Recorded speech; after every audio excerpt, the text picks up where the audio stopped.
2020년 7월 11일 토요일 답산 강원도 삼척 도계읍에 있는 육백산 야생화 이끼 폭포를 감상하시겠습니다.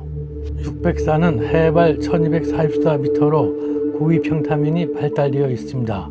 조 육백석을 뿌려도 될 만큼 넓어서 육백산이라고 한다고 합니다.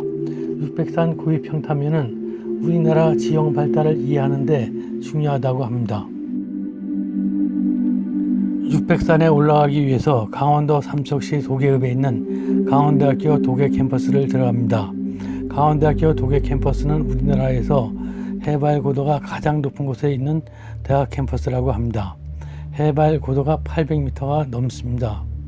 한여름에도 모기가 없는 아주 시원한 곳 같습니다. 차량이 올라갈 수 있는 곳까지 가서 건물 앞에 있는 주차장에 승용차를 주차시켰습니다. 우선 야생화 단지 쪽으로 갑니다. 야생화 단지를 구경하고 그 다음에 육백산으로 올라가려고 합니다.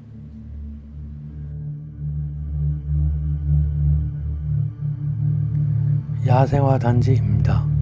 우선 꼬리풀이란 표찰과 함께 꼬리풀이 보입니다. 보라색 꼬리들이 바람에 흔들리는 모습 보기 좋습니다. 이 자줏빛 꽃은 부처꽃입니다. 옛날에는 7월 백중날 이 꽃이 부처님에게 바치는 꽃이어서 부처꽃이라고 한다고 합니다. 다음 많이 보이는 자주색 꽃은 에키네시아라고 불리는 자주천인국입니다. 천인국 종류는 북미 원산인데 관상용으로 우리나라에서도 많이 심고 있습니다. 다음 광활하게 넓은 면적을 덮은 하얀 꽃은 개망초입니다. 원래 북미 원산의 귀화식물인데 지금 우리나라 어느 곳에도 넓게 퍼져 있습니다. 어느새 우리나라 꽃이 완전히 되었습니다. 가운데가 노랗고 꽃잎은 희고 달걀이 연상되어서 계란꽃이라고도 합니다. 끈끈이 대나무는 유럽 원산의 귀화식물입니다. 처음에는 관상용으로 들여왔다고 하는데 지금은 전국에 널리 퍼져 있습니다. 야생화 단지에는 꽃이 몇 종류 없었습니다. 야생화 단지에서 본격적으로 육백산으로 올라갑니다. 표지를 따라가면 곧 육백산 가는 준우선 길입니다. 올라가다가 강원대학교 도계 캠퍼스가 보이는 곳이 있어서 되돌아봤습니다. 길 따라 올라가다 보면 황조리로 내려가는 표지판이 보입니다. 이것은 반대로 황조리에서 시작해서 이곳으로 올 수 있다는 것을 알 수 있게 합니다. 올라가면서 야생화를 탐색합니다. 꿀풀을 보았습니다. 빨간 열매는 뱀딸기 열매입니다. 뱀딸기 열매는 먹어도 됩니다. 꽃은 봄에 노란색 꽃이 핍니다. 노랑갈퀴입니다. 보통 볼 수 있는 갈퀴나물은 홍자색, 즉 자주색 꽃이 피는 데 비해서 꽃이 노랑갈퀴는 보기 힘듭니다. 오늘 보게 돼서 반갑습니다. 하늘말나리입니다. 꽃이 하늘을 바라보고 있는 나리를 하늘나리, 잎이 돌아가며 나 있는 나리를 말나리, 합해서 하늘말나리입니다. 기린초입니다. 꽃이 상상의 동물 기린뿔 모양 같나요? 돌나무과라서인지 꽃이 얼핏 보기에 노란 것이 돌나무 꽃과 비슷합니다. 올라가는 길 모습입니다. 수군 노루 오즘입니다. 노루 오즘은 꽃줄기가 꽃꽃이 선 형태인 반면에 수군 노루 오즘은 꽃줄기 끝이 약간 고개를 숙인 모습에서 수군 노루 오즘이라고 한다고 합니다. 노루 오즘입니다. 전국의 산야에서 흔하게 볼 수 있는 야생화입니다.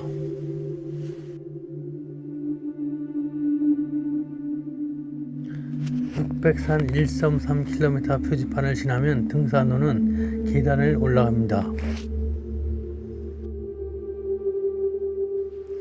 등산로는 만만한 임들을 따라갑니다.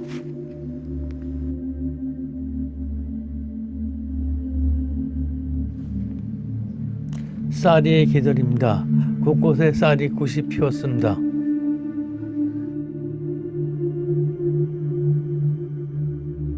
계속 시원한 숲속길입니다. 편안한 숲속 임도길을 한동안 올라갑니다. 노란 꽃은 큰 뱀무입니다.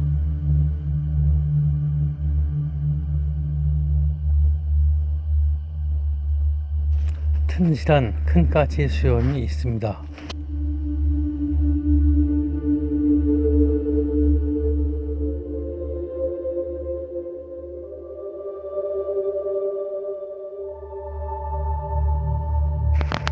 장승진 시인의 겨울산이라는 시가 있어서 읽어봅니다. 겨울산, 장승진. 겨울 되면 산들은 옷을 벗는다. 울퉁불퉁한 알몸 근육만으로 앉아 말없이 바람을 견딘다. 사람이 죽으면 무성한 말들만 남는다. 입 다문 망자들 겨울산 되고 싶어 추워도 산으로 간다. 짧지만 의미가 있는 시 같습니다.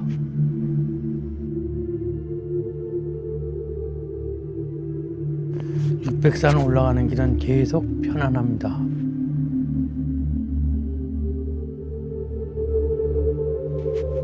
이제 정상까지 0.3km 남았습니다.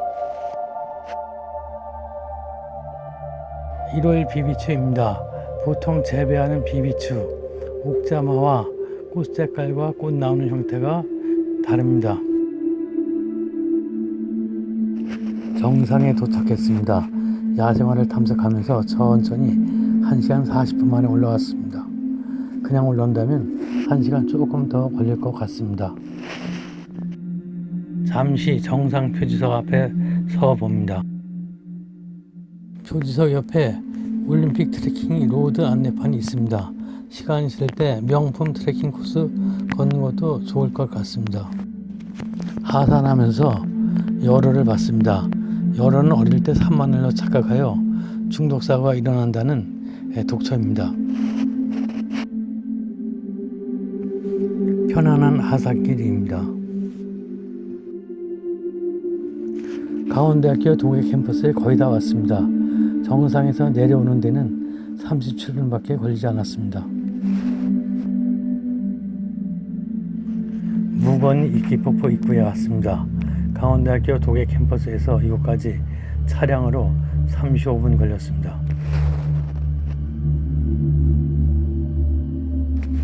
안내판을 잠깐 보고 이제 이끼폭포까지 3km를 트레킹해야 합니다. 차량 차단 시설이 있는 곳으로 걸어 들어갑니다. 이가 화단에 있는 송역국입니다. 잎은 솔잎비슷, 꽃은 국화비슷해서 송역국이라고 하는가 봅니다. 트레킹 길은 처음 500m는 시멘트로 된 포장된 가파른 길을 걸어 올라가야 합니다. 조금 힘이 듭니다.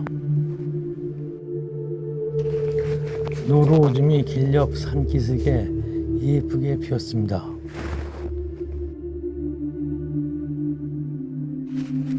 시멘트 길을 걸어서 고개 위로 올라왔습니다. 이끼폭포까지 2.5km 남았습니다. 길은 이제부터는 비포장 임도로 걷기가 좀 편합니다.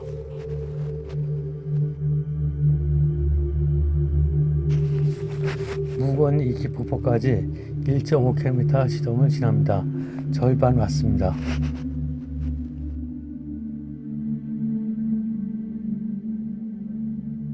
이제 이끼폭포까지 0.45km 남았습니다.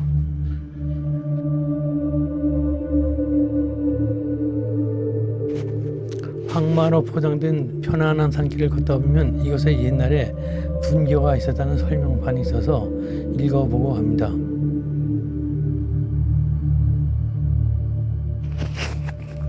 폭포가 얼마 남았는데 예쁜 하늘 말날이 몇 개가 보입니다. 가까이 가봅니다. 폭포 가는 마지막 부분은 긴 계단길입니다. 나중에 올라올 때는 힘들지 않게 천천히 올라오는 것이 좋습니다. 드디어 이끼폭포에 도착했습니다. 무건 이끼폭포는 우리나라 3대 이끼폭포 중의 하나라고 합니다. 실제 보면 영상으로 보는 것보다 훨씬 더 예쁩니다. 시원한 물소리도 들어보시고요.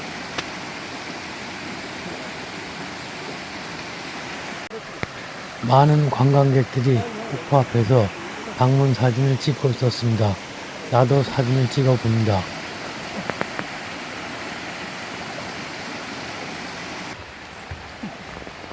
제1이끼폭포에서 제2이끼폭포로 올라왔습니다.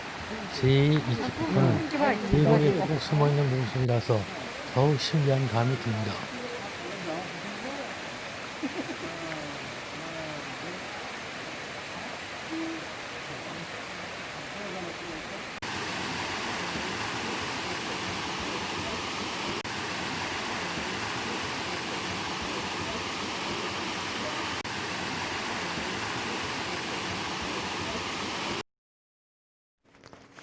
수고하셨습니다.